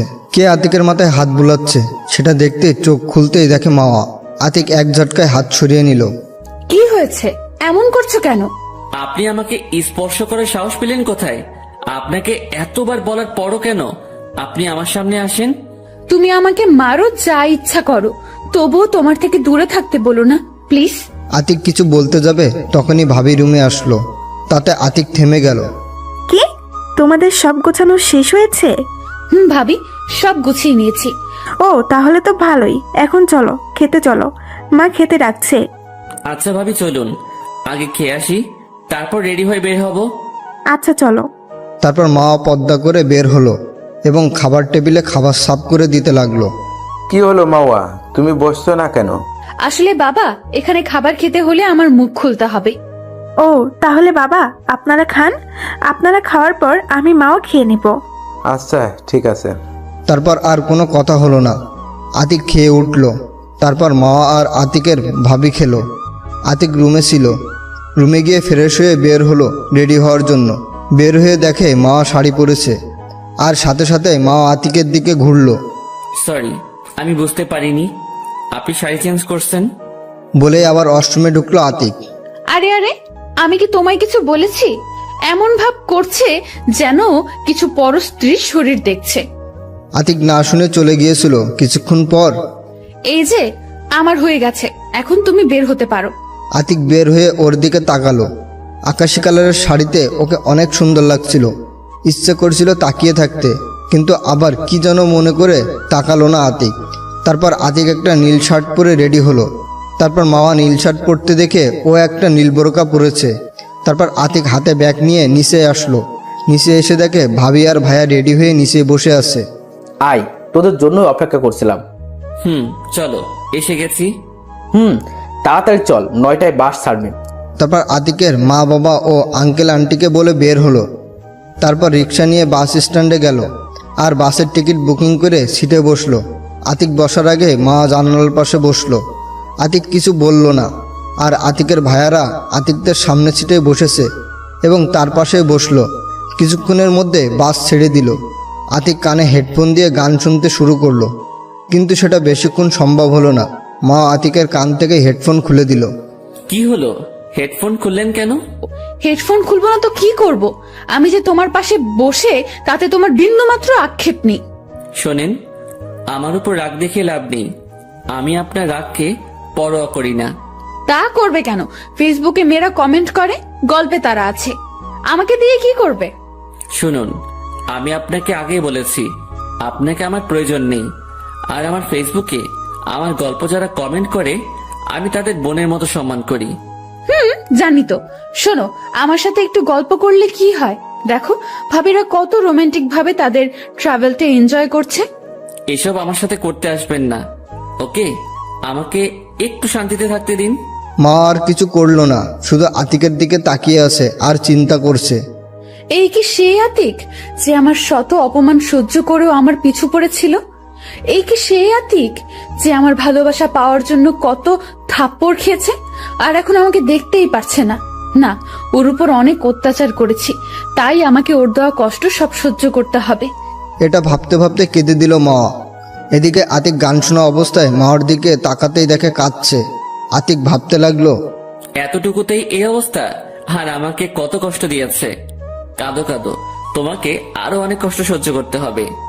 তারপর বিকেলবেলা বাস পৌঁছে গেল। ভাবি, আপনার কোনো বোন আছে? আছে, কেন? একটু লাইন মারতে হবে না? আচ্ছা বাড়ি চল, তারপর লাইন মারিস। কিসের লাইন মারবে ভাবি? তোমার বোন যদি ওর আশেপাশে আসে না, তাইলে কিন্তু একেবারে মেরে ফেলবো। হয়েছে, থাক, এখন চল। আমি রিক্সা নিয়ে এসেছি এবং যা যা লাগবে তাও নিয়ে এসেছি। তারপর আতিক আর মাওয়া একটা রিক্সা এবং ভাইয়া ভাবিকে একটা রিক্সায় উঠালো। কিছুক্ষণের মধ্যে নানা বাড়ি পৌঁছে গেল। তারপর তাদের সাথে কথা বলে রিক্সা আবার নিয়ে চলে গেল ভাবিদের বাসার সামনে। রিক্সা থেকে নামার পরে মা আতিকের হাত ধরলো। এ কি, হাত ধরছেন কেন? আপনি হাত ছাড়ুন। হাত ছাড়বো মানে? আমি হাত ছাড়তে পারবো না, তুমি যা করার করে নিও। বাসার দিকে তাকিয়ে দেখে অনেকে আতিকের দিকে তাকিয়ে আছে, তাই আর কিছু না বলে ওইভাবে বাসায় যেতে লাগলো।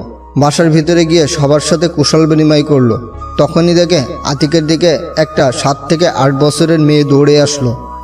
এই মেয়ে, তুমি আমার বিয়াই মশাইয়ের হাত ধরে আছো কেন? আমি হাত ধরেছি আমার স্বামীর, তাতে তোমার কি? কি? ওসব স্বামী টামি হবে না, এখন আমি বিয়াইয়ের সাথে প্রেম করব। ওই মেয়ে চুপ! তোর বয়স কত যে আমার স্বামীর সাথে প্রেম করতে চাস? ওই, একদম আমার সাথে রাগ দেখাবে না। ওই হাত ছাড়ো। বলেই জোর করে হাত ছাড়িয়ে নিল মেয়েটা। ওই চুপ, একদম চুপ, কোনো কথা বলবে না। আমি এখন বিয়াইয়ের সাথে প্রেম করব। মাকে ধমক দিয়ে থামিয়ে এখন সবাই গোল হয়ে কাহিনী দেখছে আর হাসছে। আচ্ছা বিয়াইন, তোমার নাম কি? I love you. I love you, এটা আবার কেমন নাম? তুমি আমাকে আই লাভ ইউ বলেই ডাকবে। না, তুমি ওকে এটা বলে ডাকবে না। এই, তুমি চুপ থাকো, আবার আমাদের মাঝে কথা বলছো। দেখছো না বড়রা কথা বলছি? আর তুমি জানো না বড়দের মাঝে ছোটদের কথা বলতে নেই? আই পুচকি, তুই আমার থেকে বড়? আমার বয়স 7 বছর। দেখো না তোমার স্বামীর সাথে প্রেম করছি, আর তোমাকে ডিভোর্স দিয়ে আমাকে বিয়ে করবে। কি? এত অবাক হওয়ার কিছু নেই। আচ্ছা, আমার আই লাভ ইউ তোমার আসল নাম কি? বলেই মেয়েটাকে কোলে নিল আতিক। আমার নাম নদী, ওরফে তোমার আই লাভ ইউ। হয়েছে নদী, তোর আই লাভ ইউকে ছাড়, না হলে ওই মেয়েটা তোর আই লাভ ইউকে মারবে। কি এত বড় সাহস? শোনো, আই লাভ ইউ ওই মেয়েটা তোমাকে কিছু বলে, তাই তোমাকে বলবে আমি সব চুল ছিঁড়ে ফেলবো। মা রাগি চোখে তাকালো নদীর দিকে। আচ্ছা আই লাভ ইউ, এখন আমাকে তোমার রুমে নিয়ে যাও।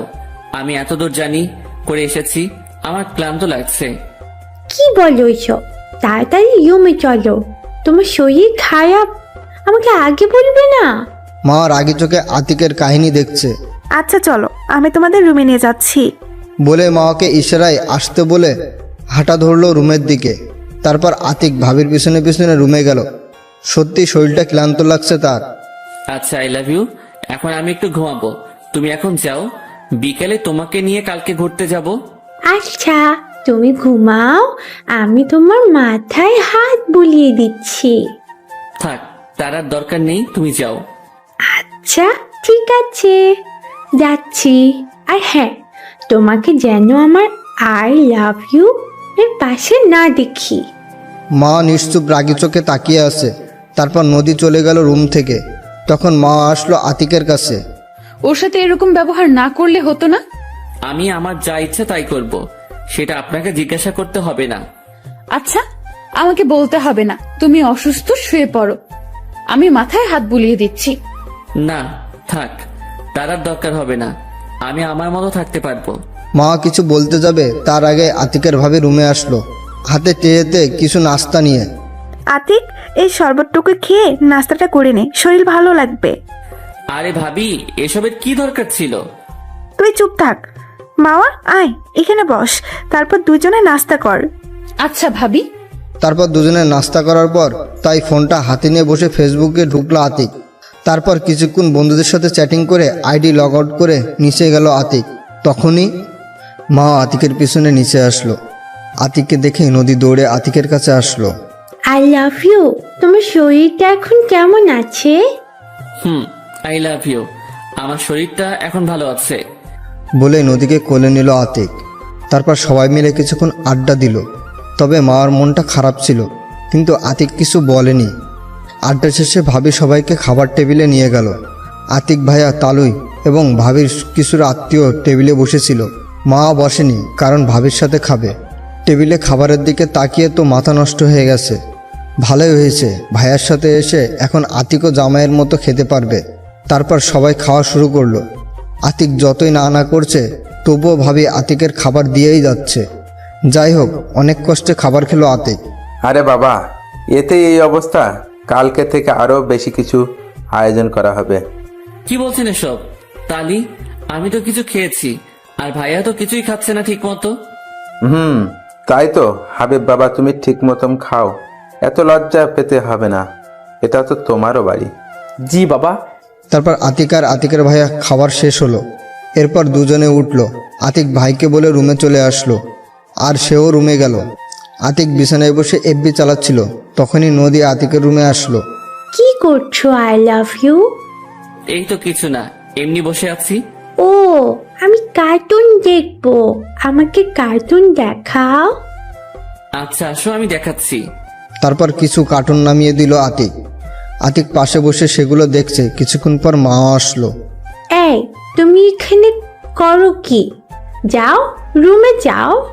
আই মে, তুই যাবি এ রুম থেকে? একদম আমার মেজাজ গরম করবি না। আমি এখানেই ঘুমাবো, দেখি তুমি আমার কি করতে পারো। বলে আতিকের গলা ধরে শুয়ে পড়ল।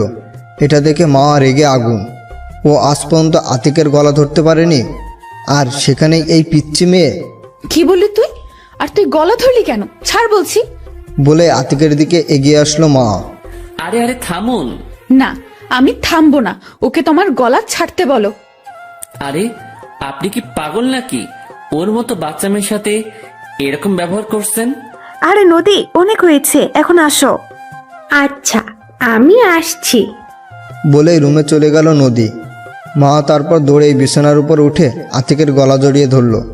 আতিকের মেজাজটা গরম হয়ে গেল, সাথে সাথে এক ধাক্কা দিল। মা আতিকের ধাক্কার তাল সামলাতে না পেরে পড়েই পায়ে ব্যথা পেল। পা থেকে হালকা রক্ত বেরোচ্ছে।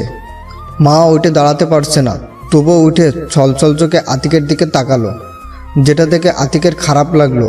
আতিক ওকে কিছু বলতে যাবে, তার আগেই উঠে বিছানার উপর শুয়ে পড়ল মা। সরি, আসলে আমি বুঝতে পারিনি। আরে সমস্যা নেই, তুমি ঘুমাও। দেখি এখন একটু রক্ত বেশি বের হচ্ছে। তারপর আতিকের ভাইয়াকে কল দিল। ভাইয়া, ভাবি কোথায়? কেন, ও তো এখনো নিচে। আচ্ছা ভাইয়া, ফোন করে আমাদের রুমে একটু আসতে বলো। কেন, কি হয়েছে? মামা একটু অসুস্থ হয়ে পড়েছে। আচ্ছা বলছি। তারপর ফোন কেটে আতিক কিছুক্ষণের মধ্যে ভাবি চলে আসলো। কি হয়েছে মামার? কি বলছো না কেন? আসলে ভাবি ওয়াশরুম থেকে বের হওয়ার সময় দরজার লেগে পা কেটে গেছে। আরে এত বেখেয়ালি হলে হয়, দেখে শুনে চলাফেরা করবে তো। বলে রুম থেকে বের হলো আতিকের ভাবি। তারপর হাতে একটা বক্স নিয়ে আসলো। তারপর তুলা দিয়ে রক্ত মুছে ড্রেসিং করে ব্যান্ডেজ করিয়ে দিল। তারপর ভাবি সতর্কভাবে চলতে বলে রুম থেকে চলে গেল। আতিক ভাবতে লাগলো, না, মেয়েটার সাথে এখন একটু বেশি করে ফেলেছি, এখন মেনে নিতে হবে, না হলে আমার পাঠকরা আমাকে মেরে ফেলবে। কিন্তু কিভাবে মানাবো? এগুলো ভাবতে ভাবতে মার কাছে গেল আতিক। ওর পায়ের কাছে গিয়ে শাড়িটা হালকা উঠিয়ে হাঁটুর নিচে ওর ক্ষতস্থানের উপর হাত রাখলো আতিক। ব্যথা বেশি পেয়েছো? আমি বুঝতে পেরেছি, আমি সত্যি খুব দুঃখিত। না থাক, ঠিক আছে, সমস্যা নেই। রাগ করতে পারো আমার উপর, কিন্তু আমার কিছু করার নেই। আতিকের কথা শুনে মা আর কিছু বলল না, আর আতিকও কিছু না বলে ওর পাশে শুয়ে পড়ল। এভাবে ভাবিদের বাড়ি আরও একদিন থেকে বাসায় চলে আসলো। এই কয়েকদিনে মার সাথে আগের মতোই ব্যবহার করেছে, তবুও নীলর্জের মতো আতিকের কাছে আসতে চাইতো। যাই হোক, আতিক বাসায় আসলো বিকেলবেলা। তারপর ভাবি মাওয়াকে রুমে নিয়ে গেল, কারণ ওর পায়ে অনেক ব্যথা আছে। আতিক বাসায় যাওয়ার পরে মা আতিকের রুমে ডাকলো। তারপর আতিক রুমে গিয়ে ফ্রেশ হয়ে মায়ের কাছে গেল। আসার সময় মা জিজ্ঞেস করেছিল কোথায় যাচ্ছে, কিন্তু আতিক উত্তর না দিয়ে চলে এসেছে। এসেই মায়ের রুমে প্রবেশ করেই দেখে বাবাও আছে। কিসের জন্য ডেকেছো মা? ও তুই এসে গেছিস, আয় এখানে বস। এখন বলো।